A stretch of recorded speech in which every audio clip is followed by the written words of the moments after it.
Welcome to Gajas kitchen. இன்றைக்கி வந்து எங்கள் பொண்ணு கொழுக்கட்டை கேட்டால், அதனால் வந்து கொழுக்கட்டை தான் செய்ய போகிறேன். வாங்க எப்படி செய்யலான்றதை பார்க்கலாம். ஃபஸ்ட்டு பூரணம் ரெடி பண்ணிக்கலாம். அதுக்கு 1.5 கப்பு கலக்கா கொட்டை எடுத்துருக்கேன். இப்போது கலக்கா கொட்டையை வறுத்து எடுத்துக்கலாம். கலக்கா கொட்டை ஆறட்டும். அதுக்கெல்லாம் நம்ம வந்து கொழுக்கட்டை மாவு ரெடி பண்ணிக்கலாம். நான் வீட்டில் அரைச்ச இடியாப்ப மாவில் தான் இன்றைக்கி கொழுக்கட்டை செய்ய போகிறேன். 2 கப்பு மாவு எடுத்துருக்கிறேன். கொஞ்சமாக உப்பு போட்டு வெது வெதுப்பான சுடு தண்ணியில் பிசைஞ்சிக்கலாம். அவ்வளோதாங்க. இந்த பதத்துக்கு தான் இருக்கட்டும் கொழுக்கட்டை மாவு.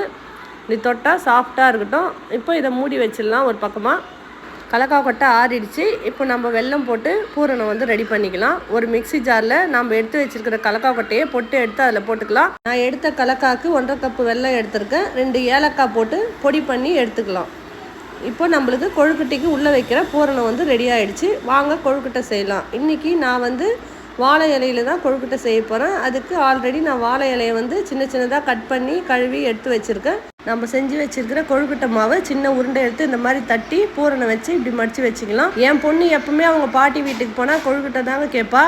ஏன்னா அவங்க ஆயா அத்தை எல்லாம் வந்து கொழுக்கட்டை செய்கிறதுல ரொம்ப எக்ஸ்பர்ட்டு. எப்போவுமே வந்து அவள் பாட்டி வீட்டுக்கு போனாலே கொழுக்கட்டை தான் லைக் பண்ணி கேட்பா.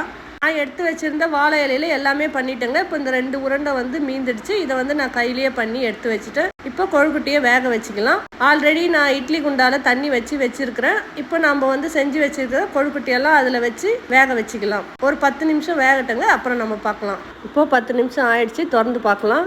நம்ம கொழுக்கட்டையெல்லாம் சூப்பராக வெந்துடுச்சுங்க. இப்போது நம்ம வந்து ஒரு தட்டுக்கு மாற்றிக்கலாம். ரொம்ப சாஃப்டாக சூப்பராக இருக்குது. வாங்க இப்போ வந்து வாழை இலையிலேருந்து பிரித்து பார்க்கலாம் எப்படி இருக்குன்ட்டு. இங்கே பாருங்கள், ரொம்ப சூடாக இருக்குது, அதனால திறக்க முடியல. சூப்பராக ஒன்று கூட உடையாத எவ்வளோ அழகாக வந்திருக்கு பாருங்கள். இப்போ ஏன் வந்து வெள்ளையாக இல்லை கொஞ்சம் கலராக இருக்கேன்னு நினைக்கலாம். நம்ம வாழை இலையில் மடித்து வச்சதுனால வாழை இலையோட இதெல்லாம் வந்து அதில் இறங்கியிருக்கு. அதனால தான் வந்து கொஞ்சம் கலர் கம்மியாக இருக்குது. இந்த மெத்தடில் நீங்களும் ட்ரை பண்ணி பாருங்கள். சூப்பராக இருக்கும், சாஃப்டாகவும் இருக்கும். வீடியோ பிடிச்சிருந்தால் லைக் பண்ணுங்கள், ஷேர் பண்ணுங்கள், கமெண்ட் பண்ணுங்கள். மறக்காமல் சப்ஸ்கிரைப் பண்ணுங்கள். தேங்க்யூ.